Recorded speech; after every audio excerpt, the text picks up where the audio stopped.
72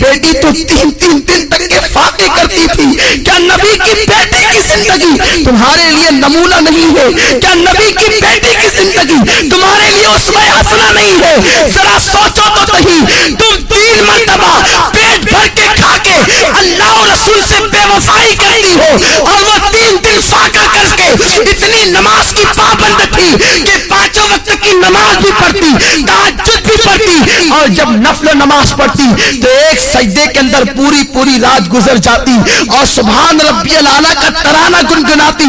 جب فجر کی اذان سنتی تو حسرت کے ساتھ سر کو سجدے سے اٹھاتی اور کہتی اے اللہ تو نے رات اتنی چھوٹی بنائی کہ تیرے محبوب کی بیٹی فاطمہ دل کھول کے سجدہ بھی نہ کر سکی۔ اے خاتون جنت کی کنیزاؤ تم مسلمان ہو، تمہاری تقدیر کا ستارہ بہت عروج پر ہے، اللہ نے تمہیں ایمان کی دولت دی ہے، غیر مسلم عورتوں کو دیکھ کر ان کی طرح بننے کی کوشش نہ کرو، فلموں میں ہیروئن کو دیکھ کر ان کی طرح بننے کی کوشش نہ کرو۔ ذرا سوچو تو صحیح، میرے آقا فرماتے ہیں میں نے عورت کی عزت کو کعبے سے بھی بلند کر دیا ہے، تمہاری عصمت کو نبی نے کعبے سے بلند کیا ہے، تمہیں اپنے آپ کا کوئی خیال نہیں، تم پارکوں میں جا کر اللہ اکبر اللہ کی نافرمانی کر رہی ہو۔ اور سنو،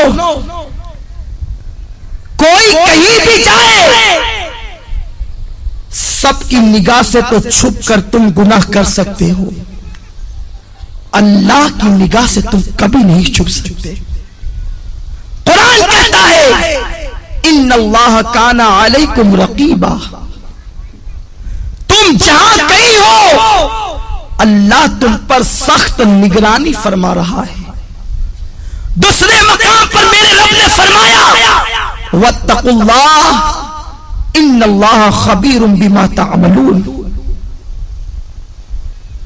اللہ سے ڈرو کہ وہ تمہارے ایک ایک پل کی خبر رکھتا ہے۔ اور یہ بھی سن لو میری بہنوں، اگر تم نے اللہ سے ڈر کر گناہوں سے توبہ کر لی تو اللہ کے رسول فرماتے ہیں جو اللہ سے ڈرتا ہے اللہ اسے سب سے بے نیاز کر دیتا ہے، اللہ محتاجی کو دور کر دیتا ہے۔ جو اللہ سے ڈرتا ہے اللہ اسے ایسی جگہ سے روزی عطا کرتا ہے جہاں پر اس کا گمان بھی نہیں جاتا۔ آؤ میں آپ کو استقامت فی الدین کے حوالے سے اور اللہ کے خوف کے حوالے سے ایک بڑی پیاری حکایت پیش کروں۔ امام یافعی علیہ رحمت و رضوان فرماتے ہیں میری بہنیں غور سے سنیں اور اللہ کا خوف اپنے دل کے اندر پیدا کریں۔ جب ایک عورت اللہ سے ڈر کر گناہوں کو ترک کر دیتی ہے تو اللہ اس کے مقام کو کتنا بلند فرما دیتا ہے۔ امام یافعی رحمت اللہ تعالی علیہ فرماتے ہیں 2 دوست تھے، دونوں میں بہت زیادہ پیار و محبت تھی، ایک دوسرے سے بڑی محبت کرتے تھے، مگر ایک نوجوان کی کیفیت یہ تھی کہ وہ جلتے ہوئے انگاروں میں ہاتھ ڈال دیتا، اس کے ہاتھ پر آگ اثر نہیں کرتی تھی، وہ جلتے ہوئے کڑاہوں میں ہاتھ ڈال دیتا، تیل کی کڑک اس کے ہاتھ پر اثر نہیں کرتی تھی، وہ بڑے بڑے انگارے ہاتھ سے پکڑ لیتا، آگ اس کے ہاتھ کو نہیں جلاتی تھی۔ لوگ حیران رہتے تھے آخر اس کے اندر خصوصیت کیا ہے، اس کی خاصیت کیا ہے کہ آگ اس کے ہاتھ پر اثر نہیں کرتی۔ ایک مرتبہ اس کا جو بہت زیادہ قریبی دوست تھا اس نے پوچھا یار ذرا یہ تو بتا آخر آگ تیرے ہاتھوں کو کیوں نہیں جلاتی ہے، تو آگ کو ہاتھ میں لے لیتا ہے آگ تیرے ہاتھ پہ اثر کیوں نہیں کرتی ہے، یہ تو بہت تعجب کی بات ہے۔ اس نوجوان نے کہا یہ بہت بڑا راز ہے دوست میں نہیں بتا سکتا۔ آخرکار اس نے بہت زیادہ پریشر کیا اور پھر اس دوست نے کہا سن لے اگر تو میرے اس راز کی بات کو سننا چاہتا ہے تو سن، میری بہنوں سے کہتا ہوں میری بہنوں تم بہت غور سے اس حکایت کو سنو، شاید یہی حکایت آپ کی زندگی کے اندر انقلاب پیدا کر دے۔ وہ نوجوان کہتا ہے میرے بھائی دراصل معاملہ یہ ہے، میں نوجوان تھا، میں نے جوانی کی دہلیز پہ قدم رکھا، میرے پاس حسن بھی تھا، میرے پاس دولت بھی تھی، میرے پاس سب کچھ تھا، میں بڑے مالدار باپ کا بیٹا تھا۔ جب میں نے جوانی کی دہلیز پہ قدم رکھا تو مجھے عیاشیوں کی فکر ہوئی۔ ظاہر سی بات ہے جب انسان کے پاس دولت آتی ہے تو وہ عیاشی کی طرف بڑھتا ہے، وہ کسی نہ کسی کی عصمت کا سودا کرنے کا سوچتا ہے۔ وہ نوجوان کہتا ہے ایک رات میں کھانا کھا کے گرمیوں کے موسم میں اپنے گھر کے اوپر کے چھت پر ٹیرس پر گھوم رہا تھا، ٹہل رہا تھا، میں نے کیا دیکھا کہ میرے گھر کے سامنے ایک بہت خوبصورت لڑکی ٹہل رہی ہے۔ جب میں نے اس لڑکی کو دیکھا تو اس سے میرے دل میں محبت پیدا ہو گئی، میں نے اس لڑکی سے گفتگو کرنا چاہیے۔ میں نے اس لڑکی سے کہا تجھے جتنی دولت چاہیے لے لے، مگر تو میرے ساتھ میں جیسا کہوں ویسا ہی کرنا۔ مگر وہ لڑکی کوئی معمولی لڑکی نہیں تھی، وہ آج کل کی آوارہ لڑکیوں کی طرح، آج کل کی اسکول اور کالج کی اپنی مرضی سے جینے والی لڑکیوں کی طرح لڑکی نہیں تھی۔ اس لڑکی کے ماں باپ نے اس کی پرورش ٹی وی اور وی سی آر کے سائے میں نہیں کی تھی، بلکہ وہ لڑکی ایک نیک اور پرہیزگار ماں باپ کی بیٹی تھی۔ اس کے ماں باپ نے اس کی پرورش جو ہے وہ ناولوں کے سائے میں، ہیروئن اور ہیرو کی زندگی کے سائے میں نہیں بلکہ سیدہ فاطمہ کے کردار کے سائے میں کی تھی، قرآن مقدس کی تعلیم کے سائے میں کی تھی۔ جب اس لڑکی کے سامنے اس نوجوان لڑکے نے دولت کو پیش کر کے اس کی عصمت کا سودا کرنا چاہا تو لڑکی نے بڑا پیارا جواب دیا، اے نوجوان لذت کے لیے گناہ مت کر، لذت چلی جائے گی گناہ باقی رہ جائے گا۔ لذت کے لیے گناہ مت کرو، یہ لذت چلی جانے والی چیز ہے، اور گناہ ایک مرتبہ گناہ کے دفتر میں لکھ دیا گیا وہ ہمیشہ باقی رہے گا۔ ارے ایک گناہ کا عذاب انسان برداشت نہیں کر سکتا، انسان ہزاروں گناہ کرتا۔ قرآن کہتا ہے اِنَّ بَطْشَ رَبِّكَ لَشَدِيدٌ، تیرے رب کی پکڑ بڑی سخت ہے۔ اے میری بہنوں کم از کم اپنے آپ سے تو تم محبت کر لو، اللہ کا عذاب بڑا خطرناک ہے۔ ساری دنیا مل کر اس کے ایک چھوٹے سے عذاب کو برداشت نہیں کر سکتی، تم اتنے گناہ کر کے اتنے بے باکی کے ساتھ زندگی گزارتے ہو، تمہیں اللہ کا ڈر نہیں ہے، تمہیں مرنا نہیں ہے، کہ تمہیں قبر میں نہیں جانا ہے؟ وہ نوجوان کو اس لڑکی نے کہا لذت کے لیے گناہ مت کر، لذت چلی جائے گی گناہ باقی رہ جائے گا۔ وہ نوجوان کہتا ہے میں اس لڑکی کے پیچھے لگا رہا، وہ لڑکی مجھے اللہ سے ڈراتی رہی۔ آخر کیا ہوا؟ ہمارے شہر میں قحط سالی کا زمانہ آیا، سوکھا پڑ گیا، قحط پڑ گیا، ہر غریب امیر کے دروازے پر بھکاری کی طرح کھڑے ہو گئے۔ میں مالدار باپ کا بیٹا تھا، میرے باپ نے مجھے بہت سارا اناج دیا، کہا بیٹا تقسیم کرو۔ میں اناج تقسیم کر رہا تھا کہ میرے دروازے پہ وہ لڑکی بھی چلی آئی۔ میں نے اس لڑکی کو قطار میں دیکھا، میں خوش ہو گیا کہ آج اپنی دل کی خواہش پوری کروں گا۔ میں نے جلدی اپنے نوکروں سے کہا کہ اس سب کو دے کر کے بھگا دو، اور اس لڑکی کو میں نے اپنے کمرے میں بلایا۔ لڑکی سے پوچھا کیا بات ہے، کیوں آئی ہو، آنے کی وجہ کیا ہے؟ لڑکی نے کہا اے نوجوان تو جانتا ہے کہ میری شادی ہو چکی ہے اور میرے 3 بچے ہیں، میں ماں ہوں، میرے بچے بھوک کی وجہ سے تڑپ رہے ہیں، خدا کے لیے کچھ اناج دے دے تاکہ میرے بچوں کی زندگی بچ جائے۔ اس نوجوان نے کہا اے لڑکی میں تیرے قدموں میں دولت کا اور اناج کا انبار لگا دوں گا، تو ایک مرتبہ میرے دل کی تمنا کو پورا کر۔ لڑکی نے کہا تیرے دل کی تمنا کیا ہے؟ تو اس نوجوان نے کہا کہ میں تیرے ساتھ زنا کرنا چاہتا ہوں۔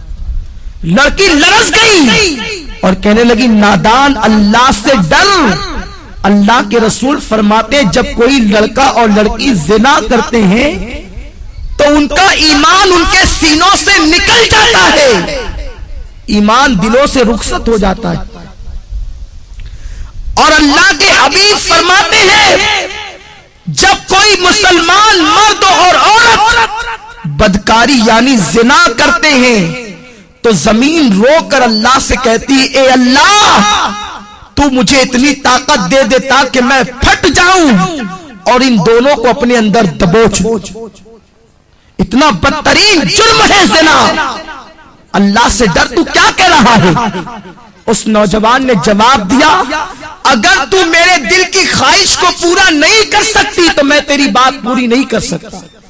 لڑکی چلی گئی، جب وہ گئی تو اس نے کیا دیکھا، اس کے بچے رو رہے، کہتے ہیں ماں اگر تو ہمیں کھانا نہیں کھلا سکتی تو اپنے ہاتھوں سے ہمارا گلا دبا کے ہمیں مار ڈال تاکہ ہم بھوک کی شدت سے تو بچ جائیں۔ میری بہنوں ذرا سوچو، ایک ماں کے سامنے جب بچے زندگی اور موت کی بھیک مانگ رہے ہوں گے تو اس ماں کی ممتا نے کیا کہا ہوگا؟ لڑکی نے سوچا بچوں کی تین بچوں کی زندگی ایک طرف ہے اور زنا ایک طرف ہے، اگر میں زنا کر لوں اور اناج حاصل کر کے بچوں کو کھلا دوں میرے بچے تو بچ جائیں گے، بعد میں توبہ کر لوں گی۔ توبہ کا دروازہ تو کھلا ہے، اور یہ کہہ کے وہ چل پڑی۔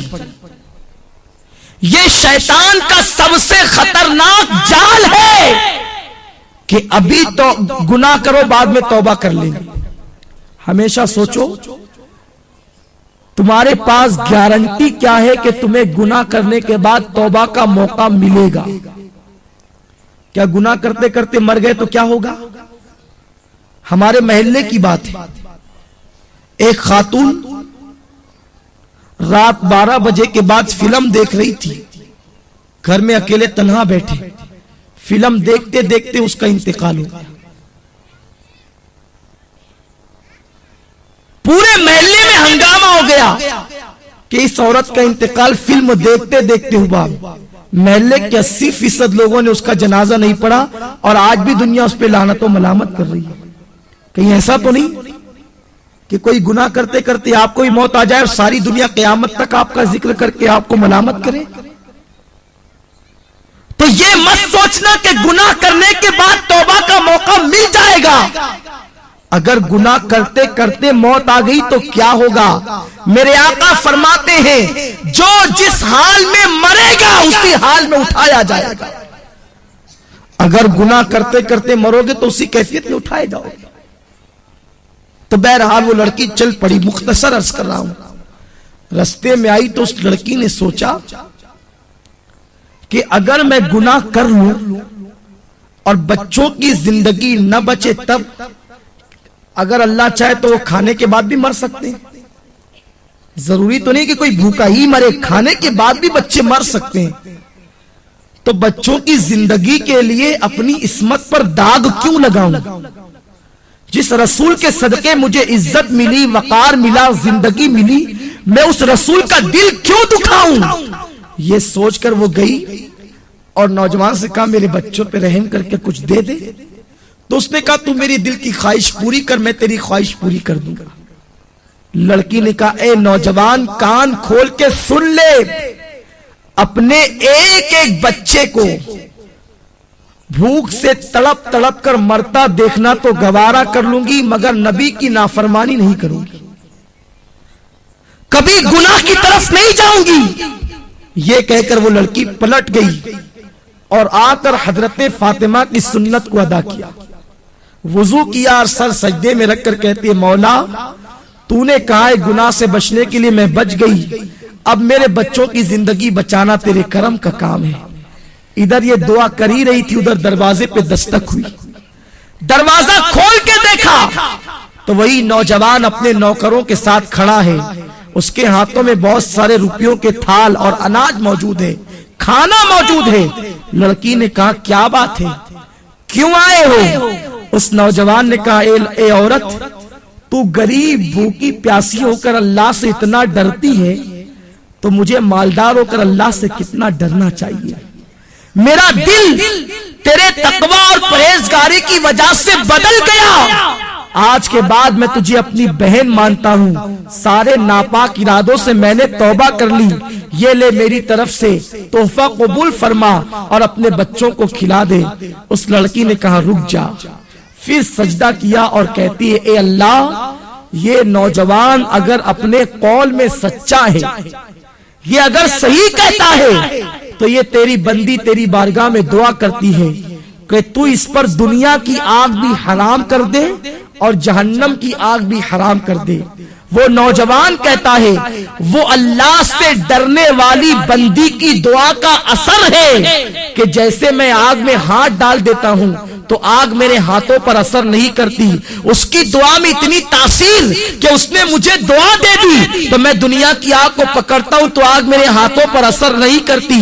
مجھے امید ہے کہ جہنم کی آگ بھی میرے جسم پہ اثر نہیں کرے گی۔ میری بہنوں ذرا سوچو تو صحیح، اگر ایک عورت گناہ سے بچے، ایک عورت اگر برائی سے بچے تو اس کی دعا میں اتنی تاثیر پیدا ہو جائے کہ اگر وہ کسی کے لیے دعا کر دے کہ تیرے ہاتھ پر دنیا کی آگ اثر نہ کرے تو دنیا کی آگ اسے جلا نہیں سکتی، تو خود اس بندی کے وجود کا عالم کیا ہوگا، خود اس بندی کی شان و شوکت کا عالم کیا ہوگا۔ تو میری بہنوں تم اپنے مقام کو پہچانو، تم نبی کی امتی ہو، تم سرکار کی کنیز ہو، تم سیدہ فاطمہ کے نقش قدم پر چلنے کے لیے پیدا کی گئی ہو۔ اپنی عصمت و آبرو کو سمجھو اور اپنی آبرو کا سودا نہ کرو۔ اور چلتے چلتے آخری بات بتا دوں، اگر کوئی میری بہن غلطی سے کوئی گناہ کر چکی ہے تو وہ پریشان نہ ہو، آج بھی توبہ کا دروازہ کھلا ہوا ہے، صدق دل سے توبہ کر لو۔ ابھی تھوڑی دیر کے بعد یہاں پر دعا ہوگی، ذکر ہوگا، اس میں چند آنسو بہا کے توبہ کر لو، اللہ تمہاری توبہ کو قبول فرما لے گا۔ میرے آقا فرماتے ہیں التائب من الذنب کمن لا ذنب لہ، کہ گناہ سے توبہ کرنے والا ایسا ہے جیسے اس نے گناہ کیا ہی نہیں۔ اور اللہ فرماتا ہے واللہ یحب التوابین، کہ بے شک اللہ تبارک و تعالی توبہ کرنے والوں کو اپنا محبوب بنا لیتا ہے۔ ان اللہ یحب التوابین، بے شک اللہ توبہ کرنے والوں کو اپنا محبوب بنا لیتا ہے۔ تو میری بہنوں توبہ کر لو، توبہ کا دروازہ اب بھی کھلا ہے۔ اگر فلمیں دیکھ کر یا ڈرامے دیکھ کر یا پارکوں میں جا کر یا کہیں پر کوئی خطا ہو گئی ہو تو آج صدق دل سے توبہ کر لو، انشاءاللہ اللہ تمہاری توبہ کو قبول فرمائے گا۔ آئیے اس سلسلے میں ایک بات میں تمہارے سامنے اور پیش کر دوں کہ توبہ اللہ اپنے بندوں کی قبول کرتا ہے، مگر توبہ نام کس چیز کا ہے؟ کانوں کو پکڑنے کا نام توبہ نہیں، گانوں کو پیٹنے کا نام توبہ نہیں۔ توبہ کہتے اسے ہیں ایک مرتبہ اپنے اللہ سے دل ہی دل میں عہد کر لیا کہ مولا میں کبھی گناہ نہیں کروں گی، دوبارہ آندھی آئے طوفان آئے قیامت آ جائے مگر تم دوبارہ اس گناہ کی طرف نہ جاؤ، اسی کا نام سچی توبہ ہے۔ اور سچی توبہ کرنے والوں کا مقام بہت بلند ہو جاتا ہے، اس کا مرتبہ بہت بڑا ہو جاتا ہے۔ آج میں آپ کو بتاؤں، حضرت ذوالنون مصری علیہ رحمت و رضوان کے دربار میں ایک کچھ محلے کے لوگ آئے اور آنے کے بعد کہتے ہیں اے ذوالنون مصری، ہمارے محلے کے اندر ایک رقاصہ آئی ہے، ایک ناچنے والی آئی ہے، ایک ڈانس کرنے کے لیے آئی ہے، اور نوجوان جاتے ہیں اور رات بھر اس کے ساتھ بدکاری کرتے ہیں، اس طریقے سے وہ ماحول خراب کر رہی ہے، پورے محلے کا معاشرہ تباہ ہو رہا ہے۔ میری بہنوں ذرا غور سے سنو، اللہ کیسا کریم و رحیم ہے، اللہ کیسا ستار و غفار ہے۔ حضرت ذوالنون مصری اللہ کے ولی تھے، اللہ اکبر۔ جب ان کے دربار میں محلے کے لوگ آئے کہ محلے میں گناہ ہو رہا ہے، ایک عورت تباہی مچا رہی ہے، نوجوان کھچے کھچے اس کی طرف جا رہے ہیں، اسے محلے سے نکال دو، اللہ اکبر۔ مگر سنو، اگر کوئی گناہ کرے تو اسے محلے سے نکالنے کی کوشش نہ کرنا، گناہ کرنے والوں کو کبھی حقیر مت سمجھو، ہمیں گناہ سے نفرت کرنے کا حکم دیا گیا ہے، گنہگار سے نفرت کا حکم نہیں دیا گیا، ہمیں مرض سے نفرت کا حکم دیا گیا ہے، مریض سے نفرت کا حکم نہیں دیا گیا۔ گناہ مرض ہے، گناہگار مریض ہے، اگر